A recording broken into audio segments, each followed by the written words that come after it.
Sybil.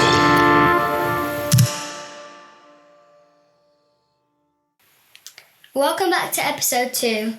On this week, we seek to make Dad better at reading. Yeah, and I think it might actually be working. So I finished a book this week, which, as I mentioned in the last episode, it's been more than a year, and I think that's actually been quite generous if I say more than a year since I finished a book. We're not going to talk about that book. It's called The Foundry Man's Apprentice by David Evans, and I would recommend it. Very sad. It's super depressing. It's real sad. It's a historical text, and when I started reading, I did think it might be okay for Sybil, but as I got through it, I was like, no, this is a Debbie Downer, big time. So while I finish off reading our first novel, because I think in this time Sybil has managed to read about 4 of your school books you've got through in the time it's taken me to read that. Yeah, so today we are going to be reading, as we said in the last episode we mentioned, and the Mouse, the Bird and the Sausage. Okay. So we mentioned this in the last episode as one of our favourite titles for the Grimm fairy tales. And while I was having a look through this earlier today... Yes, along with the Ragamuffins. Yeah, that was definitely a favourite as well. While looking for the mouse, the bird and the sausage, I found some pictures, and I'm going to ask Sybil to react to them. And just, Sybil, I'd like you to describe what it is that we're seeing in this first depiction of the mouse, the bird and the sausage. So just talk us through it. So yeah, so as you see this picture, so on the sides there's the bird, who is currently probably trying to get to sleep, in the sticks, but is very angry. And then the next is the mouse, and I assume he's just finished setting the table. And then the next is the sausage, which is somehow alive and looks very creepy. Yeah, I mean, I think in the next picture we've got some conflicting ideas. But Sybil, I would like to: is the sausage in this story cooked or raw? I think if it was raw, I mean, if you look, just to describe this... It's just higgledy-piggledy. Yeah, this is a higgledy-piggledy sausage in this first image. This sausage it's leaning all about. It's got an apron kind of cutting it in the middle. How? But then it's quite floppy. So I think that we could safely say that is a raw sausage. However, I'm going to move Sybil onto a different picture. This looks slightly older, this depiction. But that stood next to the bird with haunting black holes where eyes should be. That sausage is stood upright. And he's got what looks like hair on his back. Yeah, that sausage has a hairy back weird. and a little chef's hat. But there's a lot of weird things about this story, as you'll see as we get into it. So without further ado, let's get into the weirdness that is this story. So Sybil, can you start us off with what actually happens here? All right, so there's this house where the mouse, the bird and the sausage live together. Personally, I don't think that would be a good combination. No. Because what if you were extra hungry one day? I feel like eat the sausage. The sausage is in a lot of danger. I wonder what's the layout of the house got to be for a bird, a mouse and a sausage to live there comfortably? I feel like it's split up into 3. Okay. So one sticks for bird's nest. Lovely, yeah. One is cheese. Cheese and straw. Yeah, cheese and straw. Yeah. And then the next is... And the sausage. What's the sausage living in? With its friends. It's living with its friends? With its dearly departed friends in hot dogs. Oh no, that's awful. So the whole of the... All in coffins. Coffin hot dogs. Oh dear, okay. Fits with the Grimm. Yeah, it would be very grim fairy tales for the sausage to live in with coffin hot dogs. So, please tell us about the dynamic of these 3 characters. What do they all do in the house? All right, so each has a job. And the first one, the bird, is to fly to the forest and collect the wood. And as you see here, and as you'll see, he is the only one who actually leaves the house. And the mouse has to get water from the well. Actually, he's not the only one who leaves the house. And make the fire and set the table. And the sausage does all the cooking. But why would the sausage do the cooking? I suppose the sausage is food. So in the Grimm fairy, the brothers Grimm actually travelled around and got all of these folk tales from the common people. So at some point, this was a folk story that existed. Folk story about sausage? Yes. You cooked? Well, it's food. So I think maybe the idea is, well, the food makes more food.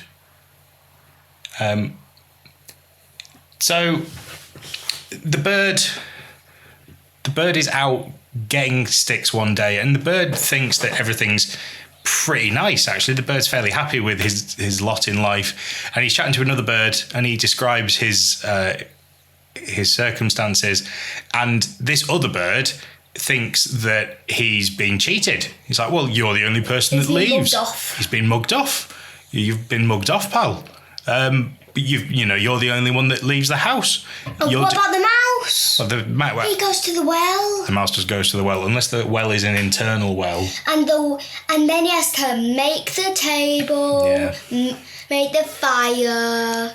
Yes, I think definitely. So, but anyway, this other bird put some ideas in the bird's head.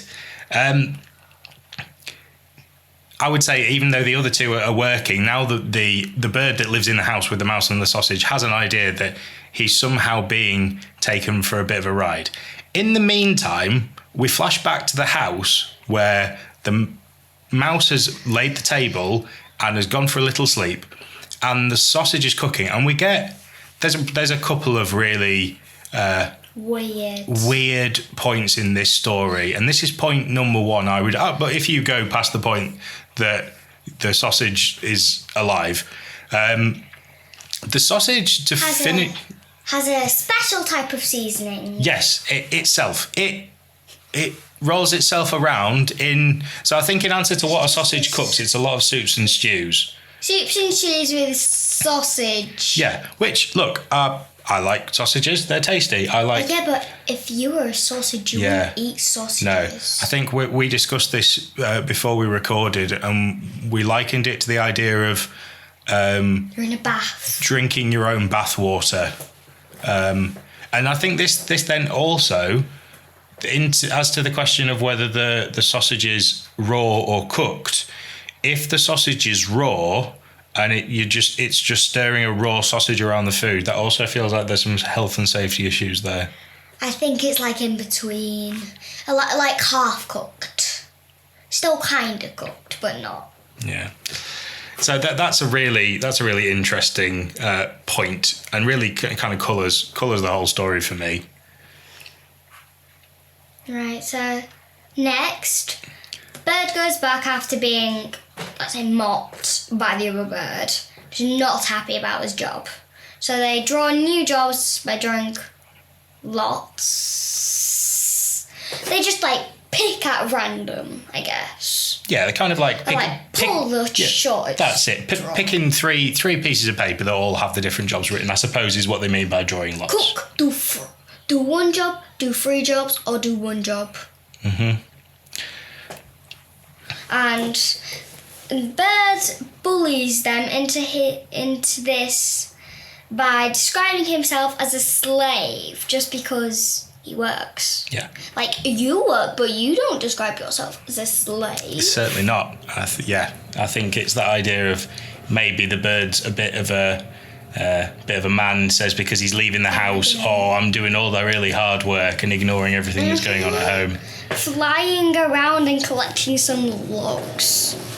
Yeah. Really hard. So the new jobs are, the sausage has to get the wood, the mouse has to cook, and the bird gets the water. So, yeah.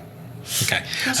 The story carries on with a line that I really enjoyed, and it's a very simple line, but it feels like a little wink to the reader. There's just a little line break, and it says, "Now see what happened," as if to say, you know that this is about to go awfully pear-shaped. Please observe the chaos unfold. And it really starts with a bang. So the sausage goes out to get the wood, and the sausage is gone for ages. And eventually the mouse and the bird start to get very nervous, and the bird flies out to go and find the sausage. But he doesn't find the sausage, he finds a dog who ate the sausage. This next section elevates this story for me to a masterpiece, because this is the following interaction between the bird and the dog. So the bird, and this is a quote, the bird lodges a complaint with the dog. Just lodges a complaint. Yeah, like... Best line in the book. Contacts the ombudsman because the dog ate the sausage.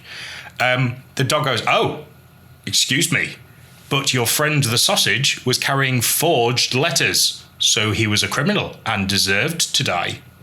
How does sausage do that? So the bird can't do anything, apparently, and takes the wood back to the mouse, and they're both devastated. But once again, we then get like a little sort of strange inflection here, and I'm quoting. So they were both determined to look on the bright side of their friend dying. Their friend being eaten by a dog. I'm not sure. Sausage and a dog. Yeah, I'm not sure. Really good relationship. I'm not sure what the bright side is there. Alright, so next, Massie's cooking. She decides to do the same as the sausage does. So she decides to stir the pot with herself, like the sausage used to do. Instead, the mouse is not a food, what the sausage was. So this is the quote. She had to part with fur and skin, and lastly with life. So basically, the mouse boils itself. Yeah, that's a really visceral line. Parting with fur and skin, and lastly with life. Really painful, but also you're incredibly dedicated to cooking exactly like your friend the sausage did, because you've lost all your fur because you're boiling, and you're still like, hey, I'm going to carry on cooking here. And I wouldn't even go if I stepped into it and I thought this is way too warm for me, then I would just get out. But of course, this is grim. They just have to die. And the bird comes to serve the food after having a sleep like the mouse used to. And another quote: "There was no cook to be seen." There was no cook to be seen. And next, there's another quote coming up. The wood catches fire and the bird rushes to the well but drops the bucket and then goes after it. And as he cannot get out again, and a quote, he was obliged to be drowned. I think the idea of being obliged to be drowned is almost like the bird realises that he's made a big mistake by trying to swap all the roles. So he goes, "Oh, well, I suppose I'm just going to drown in this well. All my friends are dead. I have nothing worth living for." Yeah, my friend the sausage was eaten by it. Now that I'm saying this, I think the fact that the dog ate the sausage... It's pretty normal. Yeah, but also that makes me think that the sausage was cooked. Oh, yeah. Because I've got... First of all, I feel like sausages smell more sausagey when they're cooked. Or that idea of what we think of as a sausagey smell. I mean, really? I'll give you a sausage that looks like it's not cooked, but it is. Corn dogs. Oh, yeah. Well, I've had mine at school. Oh, dear. Terrible. Oh, okay. Scarred by veggie sausages. That's terrible. No, it's not veg. They don't call it veggie sausages. It's corn. It's a mix with chicken and cauliflower. Okay. No, I think I'm okay. Now, the Brothers Grimm were operating in what is now Germany, what probably wasn't at the time Germany, but the states that became Germany. And I suppose sausage is a big part. And you've got quite a lot of smoked sausages that might be sort of smoked to preserve them. So maybe we're talking about a smoked sausage here. I think from the second picture depicted a sausage with a slight curve to it, which gives me smoked sausage vibes. And if it was cooked, why didn't have those like that? Oh yeah, because I don't think grills were invented back then. I mean, you would have had griddle, like that's just hot metal, isn't it? Something. Yeah. So now we can get into our scores for this. So if you remember from the last episode, we give it a score out of 5, but we also say whether we would recommend it to somebody from our own age group. So for me, would I recommend it to a parent? And I guess I'm sort of thinking, would I recommend it to a parent to share with their children, especially for these stories, because they are ostensibly sort of children's stories, and you're deciding whether you would recommend it. Sort of. Okay, so I'm going to go to Sybil first. What's your rating out of 5 for this? My rating out of 5 will be 5 out of 5. I really like it. But for recommending, just because it has a lot more depth in it, I'd say. Because in the last episode, if you remember, we only had the wolf that died. This we have sausage, a mouse, and a bird. So. Yeah, I think I gave The Wolf and the Seven Little Kids 4.5 out of 5. This is, I fully agree with Sybil. This is a 5 out of 5 story. It's got everything that It's funny but weird. It is funny but weird. The bird lodges a complaint with the dog, who claims falsely. I'm saying that the dog claims falsely that the sausage had forged papers. But we actually have no idea. Maybe the sausage actually was carrying forged papers. Wanted. Maybe the sausage is a wanted sausage. Yeah. Maybe he just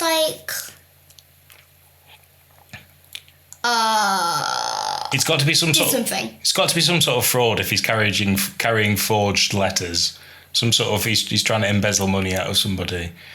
Oh, that makes me like it even more. I might give it an extra special 5.5 out of 5. Yeah, any story where the dog gets away with eating the sausage because it thinks that the sausage had forged letters is a big win for me. And the fact that there's so much weirdness in it. The sausage stirs the food and then eats the food. With a hint of sausage taste. With a hint of sausage taste. But do they even know what sausage tastes like? I suppose they've not eaten that sausage, and you would hope that out of deference for their friend, neither of them would eat any sausage. Unless it was before them. Yeah. So an extra special 5.5 out of 5 for me. It's excellent. And yeah, once again, realistically for the same reasons that I would recommend parents going and reading The Wolf and the Seven Little Kids, it's so different to other fairy stories, and it's a real breath of fresh air. And a lot of the kids' stories that you read make you feel a little bit mind bendy for all the wrong reasons, but this is just weird and wonderful. So next episode will be Odd and the Frost Giants. Mm-hmm. So so it'll be a bit longer. Yeah, we're recording this on a Thursday. I'm tasked with finishing it by the upcoming Sunday, which I will do. And yeah, so our next episode will be Odd and the Frost Giants by Neil Gaiman. Really looking forward to talking through that. I've read it in school. It's really good. Love it. So we will see you next episode. Goodbye. Bye.